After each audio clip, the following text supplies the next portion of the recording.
Europe 16h-18h, 1, historiquement vôtre. Stéphane Bern et Mathieu Noël.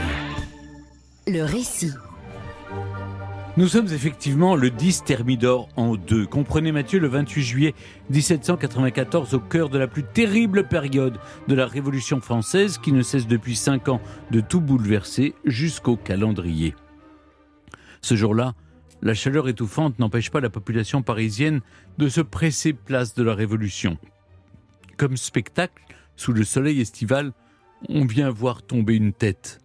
Et pas n'importe laquelle, celle du célèbre avocat et homme politique Maximilien de Robespierre. Quelques jours auparavant, Robespierre était encore le meneur de la jeune République qu'il a participé à fonder. Pourtant, l'incorruptible, comme on le surnomme, finit guillotiné, piteusement jeté dans une fosse avec ses camarades et recouvert de chaux vives pour mieux détruire son corps autant que sa mémoire. Comment en est-il arrivé là ? Né en 1758 de ses brillantes études entre Arras et Paris, Maximilien s'imprègne des idées pré-révolutionnaires de ce siècle des Lumières. Les philosophes, dont Rousseau, qu'il admire le plus, ont déjà forgé les esprits au temps nouveau qui s'annonce. En 1789, lors de la réunion des États généraux à Versailles, Maximilien est un représentant du tiers-État, comme tant d'autres, petit bourgeois provincial, fier de participer à ce qui n'est pas encore une révolution. L'Assemblée des États généraux devient législative, puis constituante, et au fur et à mesure que la monarchie absolue vacille, les idées politiques de Robespierre s'affinent. Dans le bouillonnement des réformes, il exprime les opinions les plus modernistes, contre la peine de mort, pour l'égalité des sexes, pour l'abolition de l'esclavage, ou encore le suffrage universel. Très tôt, on lui donne ce surnom d'incorruptible, car ses visions et ses idéaux sont bien plus importants que sa petite personne ou ses plaisirs. Robespierre milite pour un homme et pour un monde nouveau. Son ascension accompagne l'affirmation de la Révolution. En septembre 1792, la monarchie disparaît et son roi Louis XVI suivra bientôt, car, comme Maximilien le dit lui-même, Louis doit mourir parce qu'il faut que la patrie vive. La République naît, Robespierre se déploie et devient un personnage central. Chacune de ses allocutions au sein du fameux club des Jacobins ravive les ardeurs. Chaque discours au sein de l'Assemblée, désormais nommée Convention nationale, est attendu et ovationné par son parti des montagnards, opposé à celui des Girondins, plus modérés. Sous ses perruques et sa mise en pli à prêter, Robespierre est un fervent défenseur du peuple, celui des sans-culottes. Il est d'ailleurs grandement apprécié et influent au sein de la Commune de Paris, émanation de l'insurrection populaire qui gronde en permanence. En 1793, la France républicaine est cernée par les armées des monarchies étrangères, fracturée de l'intérieur par des soulèvements et une véritable guerre civile. La situation économique est déplorable, on frise la famine. La République est en danger et c'est dans cette période trouble que Robespierre en devient véritablement le maître, sûrement sincèrement persuadé d'en être le sauveur. Il est, avec d'autres, l'un des artisans de ce que l'histoire a retenu sous le nom de terreur. La Constitution, à laquelle Robespierre a pourtant beaucoup travaillé, n'est pas appliquée. Le pouvoir exécutif se concentre autour du comité de sûreté générale et du célèbre comité du salut public où siège l'incorruptible.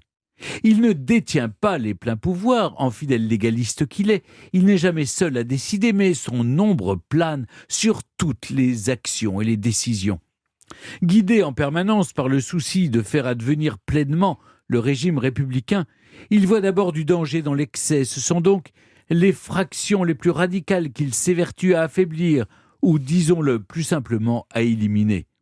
Ce sera ensuite au camp plus modéré de subir ses foudres, les Girondins d'abord, puis au printemps 1794 son propre camp, notamment avec l'exécution du célèbre Danton, et même de son ami Camille Desmoulins qu'il a connu au lycée.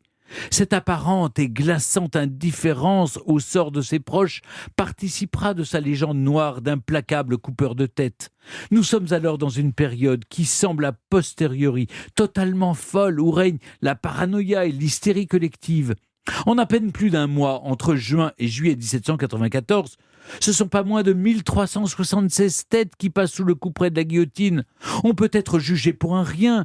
Une simple conversation suffit à se voir condamné par le sinistre tribunal révolutionnaire. Robespierre l'incorruptible est d'ailleurs à l'initiative d'une récente loi qui supprime la présence d'avocats et réduit les verdicts à leur plus simple expression. Stop ou encore l'acquittement ou la mort. Le révolutionnaire n'est plus adulé ou respecté.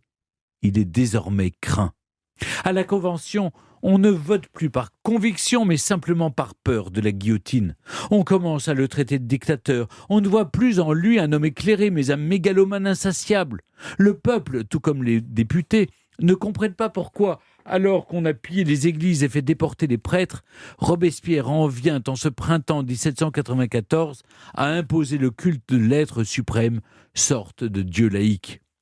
Maximilien de Robespierre, président de la Convention nationale, apparaît en maître de cérémonies fastueuses, paré de bleu céleste. Il est au sommet, haut, très haut. Mais sa chute semble inévitable. 3 mois auparavant, Danton, en route vers l'échafaud, passant sous les fenêtres de Robespierre, avait lancé ce prophétique avertissement « J'ouvre la fosse, tu m'y suivras ».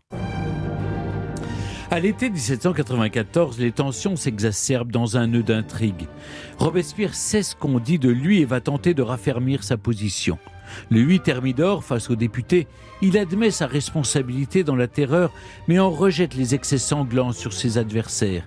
Il réfute les accusations de tyrannie. Mais l'Assemblée ne le soutient plus vraiment. Le soir même, Robespierre et ses partisans se préparent pour en finir et obtenir l'appui de la Convention. Seules 2 options se présentent alors, le succès ou la mort. Le lendemain, le 9 Thermidor, à la Convention qui se déchire, Robespierre est invectivé, hué. On crie « À bas le tyran !» Il ne réussit pas à faire abonder l'Assemblée dans son sens. Il est arrêté sur le champ avec ses camarades. Ce sera donc la mort. Mais dans la nuit, Robespierre se réfugie avec ses compagnons à l'hôtel de ville de Paris, siège de la commune qui le soutient. On songe à l'insurrection. Les députés de la Convention préfèrent parer à cette possibilité et lancent l'assaut du bâtiment. Dans un désordre incompréhensible, un camarade de Robespierre se suicide. Son propre frère se brise le genou en sautant par une fenêtre. Quant à Maximilien lui-même, on ne sait si c'est un gendarme qui lui tire dessus ou s'il cherche à se donner la mort, mais il a la mâchoire presque arrachée par un coup de feu. Après être passé par la case prison de la Conciergerie dans l'après-midi du 10 Thermidor, Robespierre et ses partisans sont conduits jusqu'à la place de la Révolution, tant de fois souillés par le sang. Maximilien voit périr son frère et ses camarades avant de passer à son tour, en avant-dernier, sous le couperet. Ces derniers instants n'ont pas l'éclat de ceux d'un Danton, priant le bourreau de montrer sa tête au peuple, car elle en valait la peine. Non, le dernier mot de Robespierre ne fut pas une parole, mais un pathétique râle de douleur, lorsqu'on lui arracha les bandages qui pansaient sa mâchoire, afin de passer son cou dans la lunette de la guillotine. Triste fin. L'histoire, pudibonde, retient le jour de sa chute et non de sa mort, comme celui de la fin de la terreur. Sélective, elle retient aussi son nom comme principale incarnation de ce régime meurtrier. Et l'on songe aux mots du député girondin Vergniaud, passé moins d'1 an plus tôt sur le même échafaud. La révolution est comme Saturne, elle dévore ses propres enfants. Robespierre, le fils prodigue de la Révolution, n'y aura donc pas échappé. Europe 1, Historiquement vôtre.